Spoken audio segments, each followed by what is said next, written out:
We're getting to the point where the Nintendo Switch is slowly on its way out, considering that next year, the Switch successor will release on the market. But Nintendo is not a company that's ready to retire this just yet, so here are some games to tide you over until that day comes. First off, the original Game Boy Advance classic, Mario vs. Donkey Kong, is getting a remake on Nintendo Switch. When the Mini Mario craze goes full bananas, and Donkey Kong seeks to collect these toys to scalp on eBay, Mario must recover these lost Mini Mario figures and spank that monkey for swiping his inventory without paying. Unlike the latter entries, this game is more faithful to the Game Boy Donkey Kong gameplay. Due out on February 16th of next year. Now all we need is a remake of Donkey Kong 94 with the ability to play as Mario or Pauline. Second off, I didn't honestly see this coming. Prince of Persia is getting a new entry called The Lost Crown, and it's been more than 13 years since we last saw a new Prince of Persia game. Due out on January 15th, you take on the role of a new hero named Sargon as he seeks to rescue Prince Ghassan. While the gameplay is a nod to the classic Prince of Persia games of the old days, it also borrows elements from the Sands of Time trilogy. Could we see those games get a new life on Nintendo Switch or other modern systems? Fingers crossed! Also, remember this Nintendo DS game called Trace Memory? Well, it's coming back on Nintendo Switch in the form of another code, Recollection. Not only is the original Trace Memory remade from the ground up, but the never-before-released in North America Wii sequel, Another Code R, Journey into Lost Memories, will also be included. You can expect this collection of games to release on January 19th. See, this is why I like the idea of classic games coming back on modern systems. And remember that Princess Peach game that was mentioned on the last Nintendo Direct? Well, we have more information. The game is called Princess Peach Showtime. Due out March 22nd, Princess Peach must take on new outfits to save the theater from the despicable Wicked Grape and the Sour Bunch. You know, I'm glad that Princess Peach is getting a new solo appearance, but I think Bowser of all characters is overdue for his own solo game away from his enemies, and I'm not talking about the Skylander games. For anyone who's curious, the Saga series has been a side staple of Square Enix and the Final Fantasy franchise since it starts with Makai Toshi's Saga, also known as Final Fantasy Legends, on the Game Boy. Its newest entry is called Saga, Emerald Beyond, and you will see it sometime next year. Play through one of many different playable characters, from a cute witch to a songstress robot and even a king of darkness. These kind of games are Square Enix's greatest strength, and they would do a disservice not to add in more of these types of games. Believe me, they're still a hit. Also, due out next year is a remaster of the first 3 Tomb Raider games, all courtesy of Aspyr, the team behind the Star Wars KOTOR 1 and 2 remasters. This complete collection of Eidos and Core's greatest titles include all 3 games and their expansions. Furthermore, you can toggle between the original graphics and all new graphical updates. This collection is due out on February 14th. Now, can we get a port of the Anniversary Edition or even the 2013 reboot?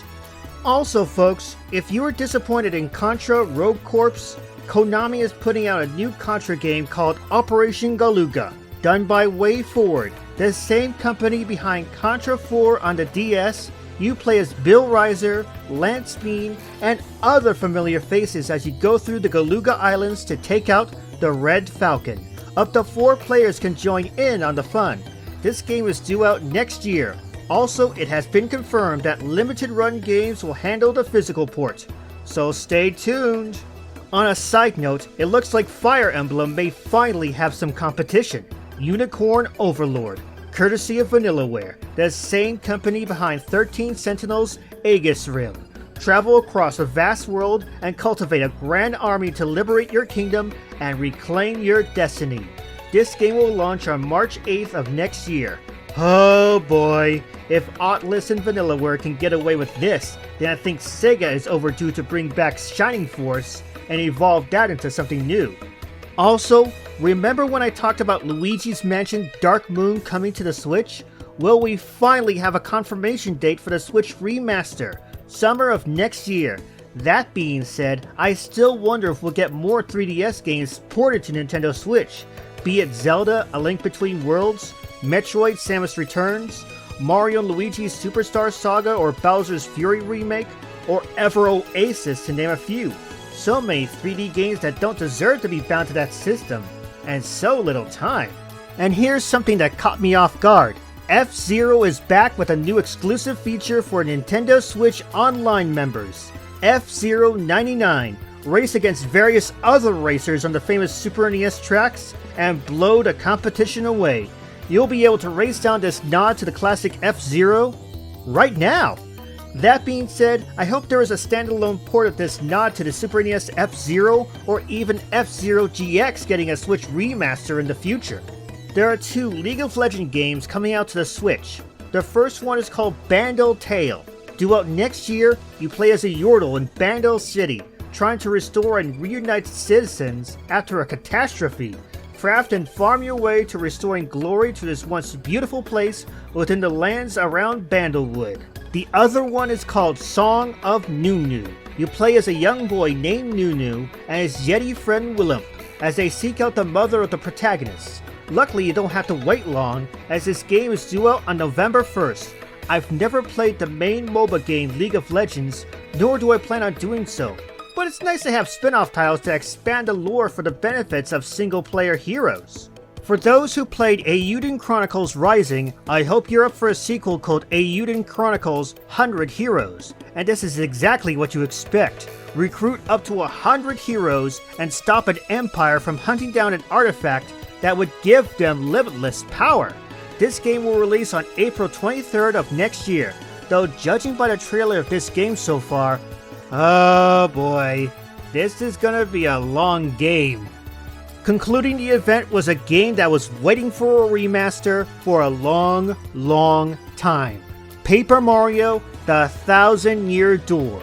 Originally released on the Nintendo GameCube almost 20 years ago, this game follows Mario on his quest through Rogueport and beyond, as he vows to rescue Princess Peach Toadstool from the X-Nauts, led by Grodus, all while Bowser nips at his heels. Expect this remake sometime next year, but be warned, for you may be at the mercy of the Shadow Queen.